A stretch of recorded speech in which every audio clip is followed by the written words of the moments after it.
Assalamualaikum warahmatullahi wabarakatuh.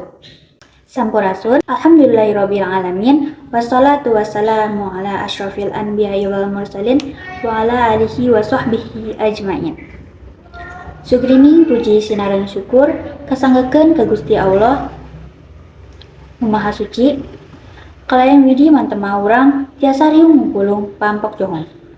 Teu hilap shalawat serta salam urang sanggakeun ka junjungan urang sadaya nyaeta Nabi Muhammad sallallahu alaihi wasallam. Teu hilap kat para sahabatna, kulawargana, sareng arurang salaku umatna. Ngaturkeun nuhun ka panata acara anu parantos masihan kesempatan sareng waktos.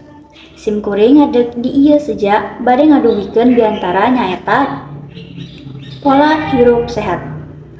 Hadirin sadaya anu dipika hormat, abdi bade ngaduwikeun naon eta pentingna pola hirup sehat.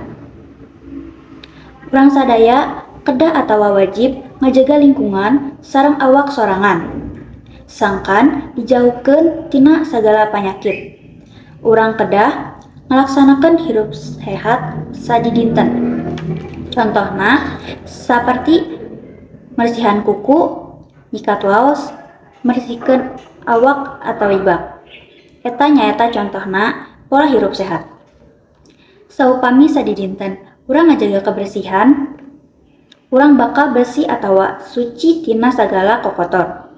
Bersih teh hartosna suci diri urang sareng lingkungan di sabeudeureuan urang. Kedah mika cinta kana kebersihan sangkan hate urang ge suci sareng bersih.